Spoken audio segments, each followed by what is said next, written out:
Hello and welcome to the inaugural episode in Akin Gump's Accelerate ESG podcast series. I'm Stacey Mitchell, co-chair of Akin Gump's Climate Change and ESG cross-practice groups. Today, I have the pleasure of discussing some key takeaways from the most recent UN Climate Change Conference in Glasgow, Scotland, with my two partners, Ken Markowitz and Naboth Broek, both of whom attended COP26 and have attended many prior climate COPs. Ken co-chairs our climate change practice group, and Naboth is a partner in our international trade practice in London. And both have decades of experience in advising companies, governments, and environmental groups on matters related to climate change. In this episode, we'll get their perspectives on the event and what we can expect to be outcomes in the coming weeks, months, and years. So turning now to our experts, Ken, this was the first COP in 2 years and the first in several that the U.S. was present in a political capacity. With this new administration leading with its whole of government approach to climate action, expectations, I think, not only in the U.S., but across the globe were set quite high for COP26. After the dust has cleared, what will be COP26 legacy? Thanks, Stacey. I appreciate the introduction, and hello, Naboth. It's a pleasure to be here. COP26 will be remembered as the Pledges and Commitments COP. Everywhere you looked in Glasgow, there were pledges and commitments being made. These took the form of government-to-government pledges, such as the Global Methane Pledge, whereby countries joining the pledge commit to a collective goal of reducing global methane emissions by at least 30% from 2020 levels by 2030.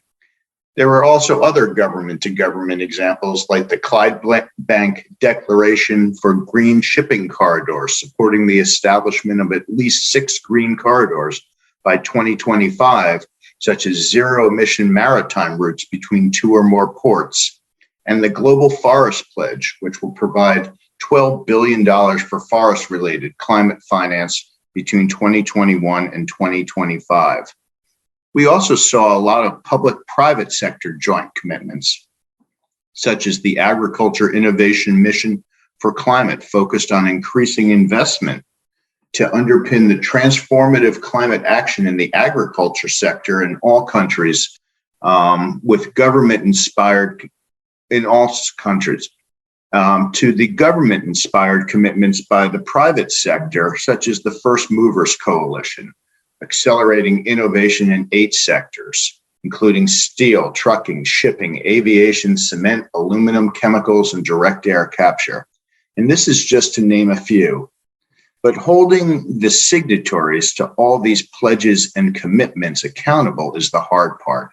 Making a pledge in these expedient times may come easy to some, but fulfilling a serious climate commitment takes hard work and lots of resources. Thanks, Ken. That's a great way to set the table for our discussion, and hopefully we will see lots of work from these companies moving forward. But before we move on to some more substantive questions on the COP, there was certainly a new focus area that really seemed to come up for the first time in this climate COP, and that's the intersection of climate and the preservation of nature. Can you explain to us what's happening there and what you'll be watching for in the coming weeks and months? Yeah, thanks, Stacey. I actually think that that's one of the most exciting things that happened at this COP, and people aren't talking about it as much as I think we should. So this is really a new focus area for the climate negotiations.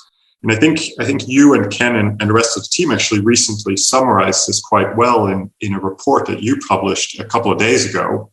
And as you indicated there, in some ways, the outcome maybe was a little disappointing. We didn't get really significant nature or biodiversity-based obligations in the COP outcome, but just some more hortatory language about the importance of protecting the ecosystem, the importance of conservation and restoration of nature, etc. On the other hand, we did get some really specific initiatives agreed on. There are things like a US global forest conservation plan, a commitment from well over 30 private financial institutions to eliminate agricultural commodity-driven deforestation risks in their portfolios by 2025, and several announcements relating to support for smallholder farming, for indigenous peoples, etc. So we did get some of those very specific outcomes. But there's another thing, and I think that's really where the real value or the real contribution of this COP is in this area. And that is that as a legal and a negotiating matter, the fact alone that we now have this link between climate negotiations and the biodiversity and nature discussions that are also going on in some other forums, like the Convention on Biodiversity or CBD, that link is now so clear. And that is now really part of those negotiations on both fronts.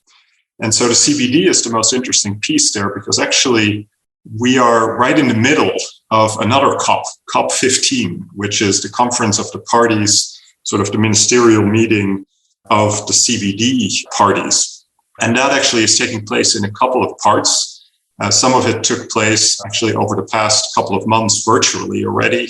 And the rest of it is going to take place in China in early 2020, in the early spring, and will be taking place as a hybrid meeting, with some of it being in person, some of it being virtual. And that COP will actually try to get to a new agreement on biodiversity. And that will have a number of aspects. And maybe at some point we can have a podcast that goes into much more detail about the CBD and what issues they are discussing. But one of the main commitments that's under discussion is something called the 30 by 30 commitment, which is a commitment of nations around the world to conserve a minimum of 30% of the world's land and water by 2030, which is an enormous achievement if we get there. And so I think the fact that this link has now been made between the climate agenda and the biodiversity agenda is really a very big achievement of this COP, even though the language may not be as specific and as binding as some of us might have liked. And all of that is taking place against the context of a lot of private interests in this area as well. And I am, as you know, based out of the UK, and in the UK you can see an enormous number of private sector efforts to create more biodiversity in the landscape, in agriculture, and in farming all around the country. So I think this is really an interesting new development and really something that we should all be watching over the next couple of weeks and over the next couple of years. If I could just jump in and add to that, we're seeing also action on the ground here in the United States as well to back that up. And so while, as you noted, but that there was not really, significant text outcomes, the issue was clearly on the table and in the minds of parties all around Glasgow. And when we bring it back to the United States, we see both activity going on at our United States Department of Agriculture and in Congress to provide incentives to really transform land use and agricultural practices to reduce emissions. So we're seeing the action on the ground to back up a lot of the talk in the hallways. Yeah, absolutely. And just to jump back in, I mean, this really is one of my sort of pet topics these days. It'll be very interesting to see, I think, over the next couple of months, what the U.S. position in these CBD negotiations ends up being. The U.S., of course, is really the only major country that is not formally a party yet. But, that may be something that this administration is looking into. So again, something to watch closely. Absolutely. And it's not just government driven. We're really seeing leading businesses right now recognizing that their future is also dependent on prevention of the loss of nature, preservation of our natural resources and biodiversity. So I can expect this to continue to be a building trend of public-private partnerships moving forward. Absolutely agree with those great comments from both of you. And it really is exciting, Naboth, to see the connection and the correlation between tackling climate change and the preservation of biodiversity and nature more broadly being connected and being made and really being appreciated in a global context. So really exciting changes. And Ken, turning to you, you were just alluding to this, and so it's a perfect segue, but really the private sector showed up to this COP in a way that I think is distinct from the prior COPs. There's been some criticism of that, but generally speaking, it seemed like a committed group of business that the private sector is really engaged at this point. And you alluded to these industries, whether it's transport, heavy industrial materials, really very engaged. And so I'd love to get your sense of how COP26 outcomes will be affecting business decisions going forward. Sure, Stacey, and thank you, because it was a critical takeaway for me from being in Glasgow, was that if the world is really serious about trying to limit global temperature rise to 1.5 degrees, or even as in the Paris Agreement, the goal 2 degrees centigrade, it's going to take an effort by business, by government, by civil society, all working in concert together, because there's not one solution that's going to get us to really meet these ambitious targets. And at COP26, it was clearly demonstrated to me, at least, that leading global businesses and innovative companies are really charting and leading the charge to the transformative clean energy economy of the future. And it's not even in the distant future. There was significant efforts by the private sector to ramp up ambition between now and 2030 in particular. And I was really taken by that, because the need for speed and to act now is critical to try to buy us some time in the future. I think a lot of partnerships and ideas were struck for private climate action in Glasgow. Particularly striking was the attention paid to the transportation sector. Not only was a full day on the agenda dedicated as Transport Day, but emissions from the aviation and maritime sectors figured prominently in the debate for maybe the first time alongside ground transport. For example, the First Movers Coalition that I mentioned before, where numerous companies took on significant commitments to reduce emissions through greener purchasing by 2030, with particular emphasis on reducing emissions down the supply chain in trucking, in aviation, in shipping, along with some other sectors.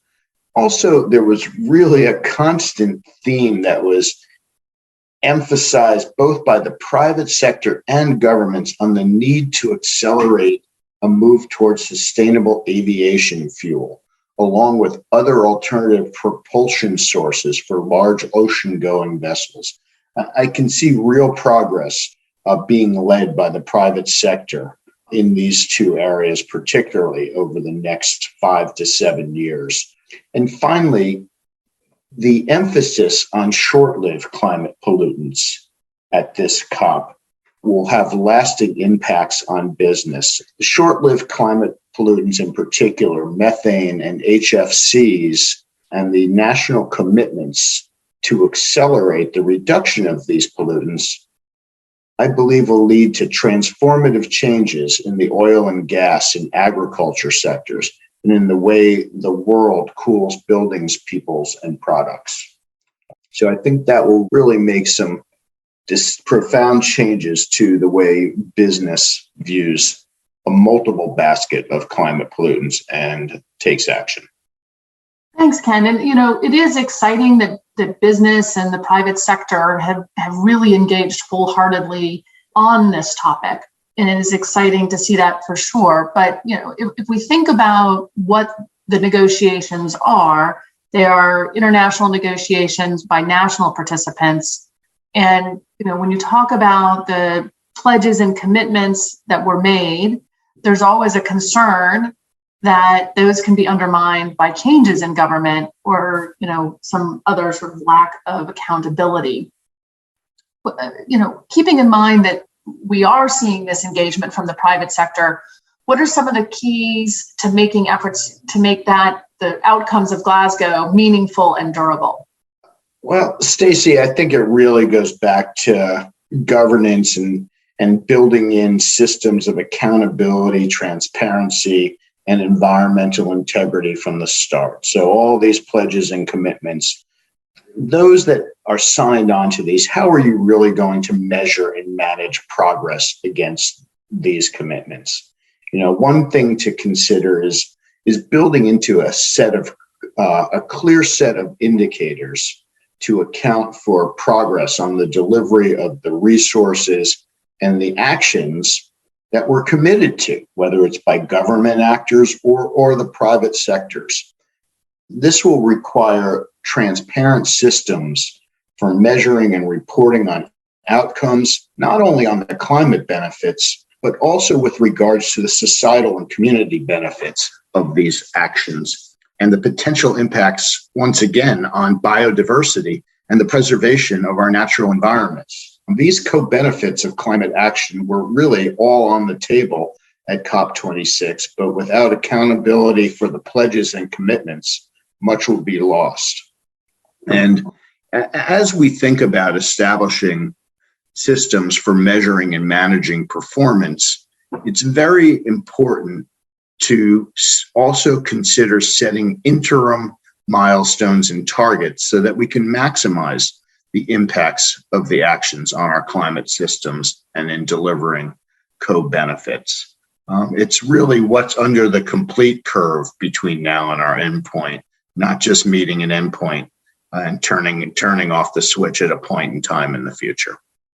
Absolutely. That actually is something that also, from one of us that did not attend in Glasgow, that also felt like something that was resonating perhaps more strongly than in prior COPs. Is we need to take these interim measures. The end goal is certainly laudable and important, but if we don't start taking action now and make commitments in the shorter term, those long-term commitments will be too far.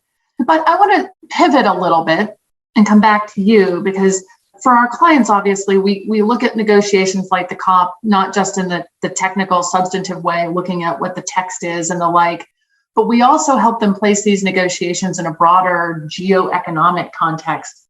Can you explain that a bit to our listeners, and then give your point of view of whether this was an important COP from a geopolitical or geoeconomic point of view? Yeah, absolutely. So yeah, you're right. I mean, we always look at the geoeconomics and the geopolitics of these negotiations, of course, because that is the context in which the substantive commitments that we've been talking about are being negotiated. And so the broader geoeconomics, the competitiveness issues, the political issues between countries always play a role in how those negotiations occur. And the way in which the countries that are negotiating, the governments that are negotiating, interact with each other. A number of years, and there is a real intersection there between the intergovernment relations and what that means for many of our clients in the private sector. So a number of years ago, for example, I think Ken and I, both in different ways, were involved in some of the technology-related discussions. There were lots of negotiations going on about technology transfer and what should happen with the protection of IP rights relating to technologies that are relevant to climate mitigation and climate adaptation. And that was happening right at the same time that was a big issue between China and India and the US in other forums as well, such as the WTO, the World Trade Organization, and in bilateral negotiations, etc. So it's always very relevant. But I think recently, the geoeconomic and geopolitical aspects of these climate negotiations have become a much more clear and pronounced part of how a lot of the governments and a lot of companies are thinking about them. And that's really playing out in a number of different ways and on different fronts. To give you just a couple of examples, one big one, of course, was this whole discussion, this whole achievement of the China-US deal that was such big news in the final week of the COP. And that deal had been in the making for pretty much since the early days of the Biden administration. and in some ways even before that. But even though some may still say that it didn't achieve as much as it should and that both countries still need to make bigger commitments, it really was quite an achievement. And particularly when you think about it in that broader geopolitical and geoeconomic context. At the same time that the US and China agreed on this deal, they are continuing to be in a kind of cold war about things like semiconductor technologies, 5G, Huawei, a range of other new strategic industries like AI and biotech. And we're even seeing all kinds of issues around the South China Sea, etc. And while all that is playing out, John Kerry and his Chinese counterparts managed to quietly negotiate away from the limelight to end up really collaborating on this climate change issue. So that's a big geopolitical and geoeconomic achievement, I would say. And you really do have to sort of understand the broader context to know, how that happened and how difficult it actually was to get to that point. But we're seeing other things as well. A lot of people have been talking about the north-south or industrialized versus developing country issues, where a lot of developing countries are asking for more help and more flexibility, but with industrialized nations not always feeling that they really can do that much, either because they have their own domestic problems or not enough domestic support, but also because they are increasingly worried about some of the competitiveness impacts of certain types of policies, rightly or wrongly. And then there is, in that same context, a broader issue of geoeconomic competition. I think nations and industries are more acutely aware today than they have ever really been that the policy choices that we make in this area have a direct impact on the competitiveness of industries and indeed of countries as a whole. And this is really the first COP, I think, where it became so clear to the general public that climate change policy, energy policy, and industrial policy really do intersect. But these are all questions that the governments are struggling with. How forward-leaning can you be on climate policy without having your industries losing their competitive edge? Or is it actually better to move quickly because it's clear that where we are heading and there's a clear first mover advantage to be gained if you are out of the gates a little faster than some of your geoeconomic competitors? So lots of geoeconomic issues at play here, and that is certainly a context that we take very seriously when we look at this and when we advise our clients. I think directly from that, there appears to be a link to everything you've just discussed to discussions that I think we've been seeing for over the last several years, and even the US, but certainly Europe and elsewhere, about carbon border adjustments. Can you explain briefly what these are and how we should think about them in the context of these broader climate policies? Yeah, absolutely. So the whole issue of carbon border adjustments kind of played a role a little bit in the background, kind of quietly in the lead up to this COP26 and to the negotiations that have been taking place. So basically, the idea of carbon border adjustments is that some of the measures that countries are taking to deal with climate change have an impact on the competitiveness of certain industries. So a simple example of that would be if you impose a carbon tax on your steel industry domestically, then that steel industry, it has higher expenses, or its customers have to pay a higher price because of that tax that you are imposing. And the competitor industry from a different country may not have to pay the same price if its government has decided not to impose a carbon tax. Now, that's a simple example. You can make it a lot more complicated, of course, once you start talking about regulatory measures and the costs that those impose on different kinds of industries.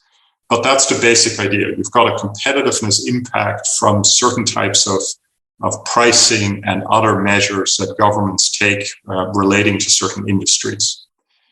And I think we've all been aware of that for quite a long time already. But as these measures have been adding up, and as we're talking more and more also again about how to best price carbon emissions into our tax systems or our regulatory systems or our emissions trading systems, etc., the discussion about how to how to deal with that in that international context has really become much more active again as well.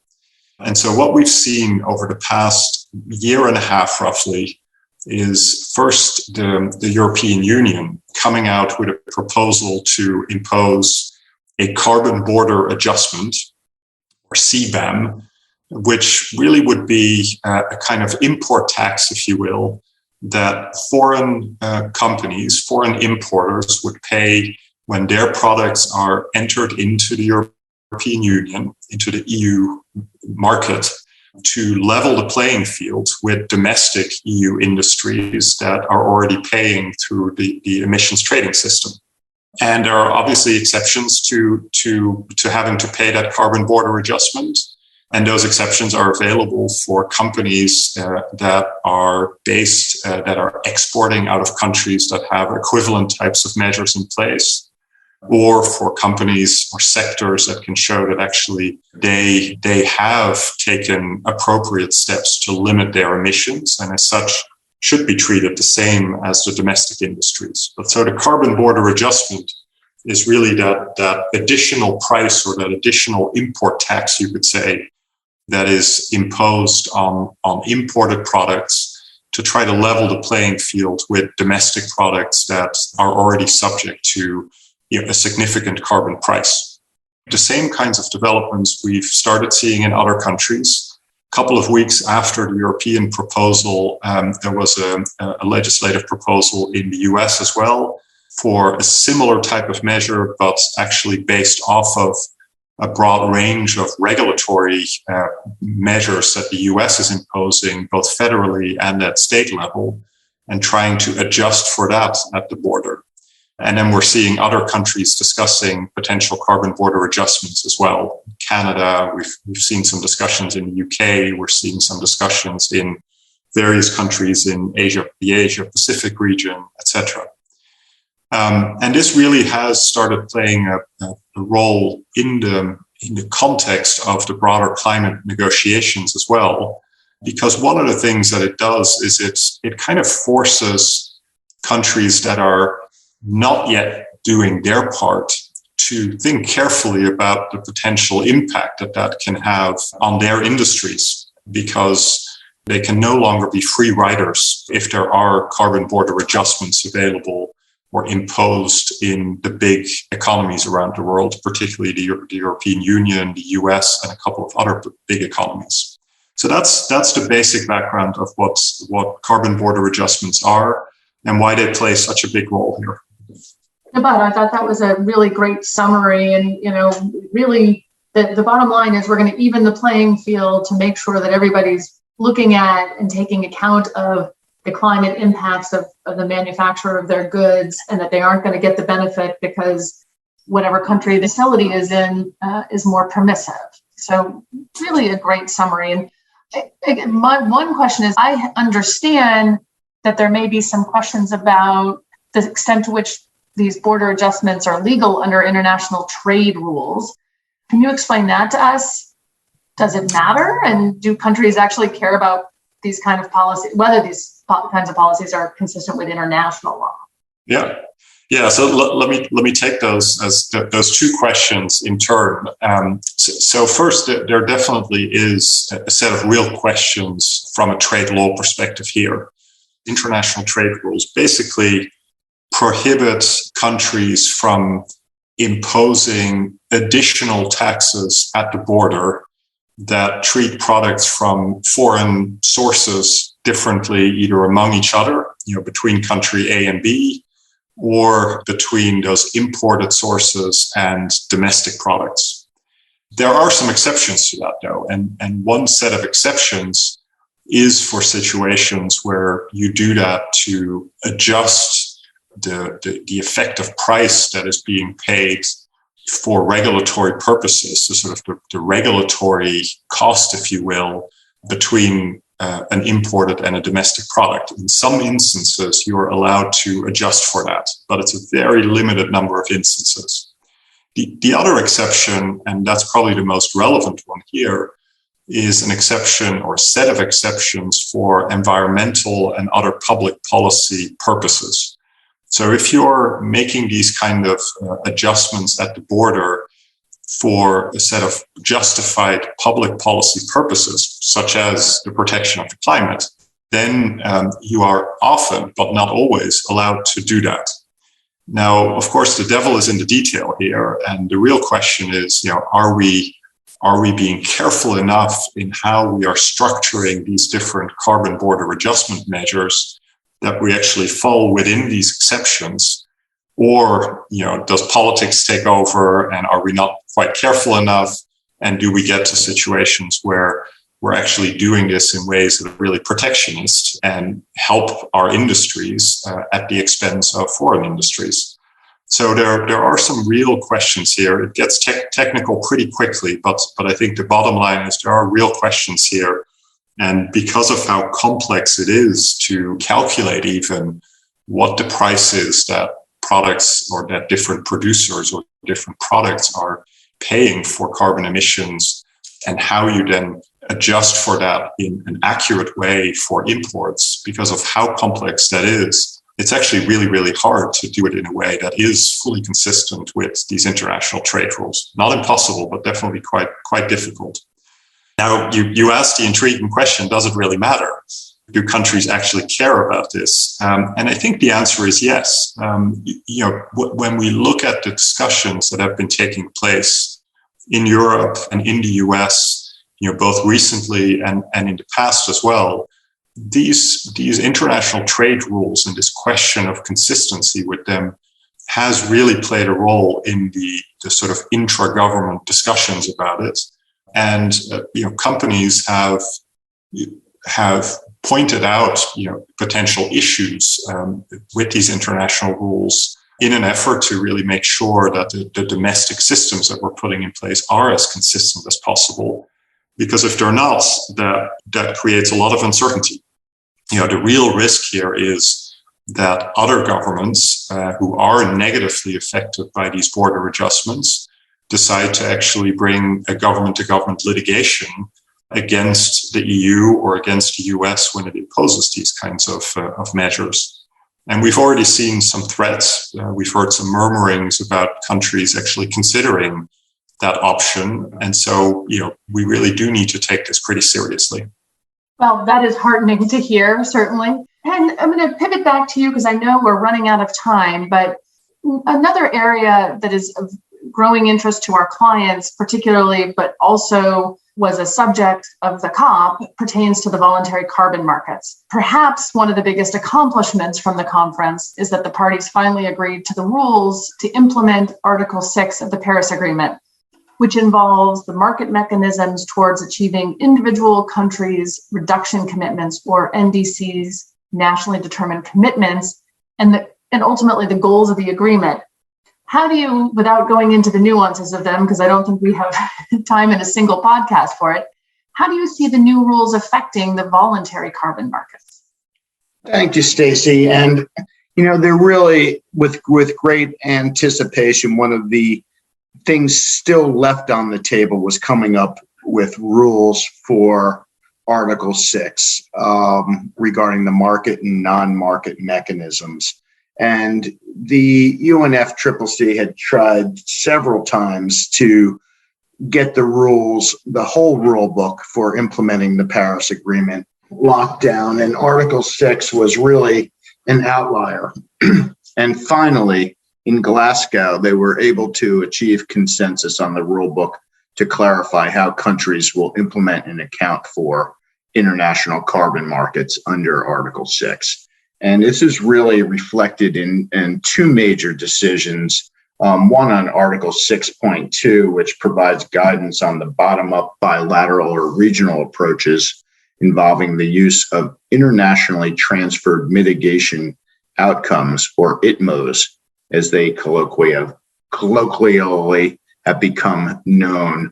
And also Article 6.4 rules, modalities, and procedures, which are governing a new centralized UN market mechanism, sort of akin to the Kyoto Protocol's clean development mechanism.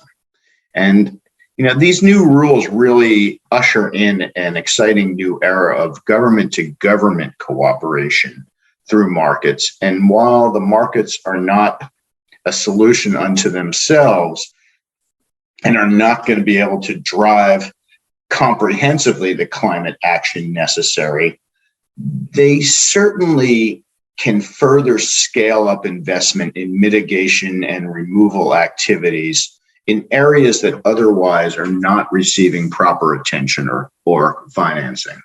It is also heartening to see the world move on from the clean development mechanism, which really gave us the foundation for developing complicated projects to offset emissions from sources that otherwise would not have received financing or the attention of government regulation. And clean development mechanisms certainly served its function, but there was more that could be done and it needed an update. Article 6 provides this new important mechanism for international cooperation and for a framework to provide for international carbon market under the Paris Agreement. Parties also included rules for Article 6.2, which is a framework on how transfers of these mitigation outcomes between parties can be accounted for. At the same time, it is intended to also promote sustainable development and ensure environmental integrity, i.e. no double counting, which is, often one of the key criticisms of the use of carbon markets. But the cooperative approaches that are being implemented under the rules for Article 6 offer a really unique opportunity for countries to use existing high-quality voluntary GHG standards or crediting programs like the Verified Carbon Standard to earn credits that can be counted towards a country's nationally determined contributions under the Paris Agreement. So an exciting development, sort of giving some validation to all the hard work that the leading standard setting organizations have done to create methodologies to properly account for carbon removals and other non-regulated and additional types of projects.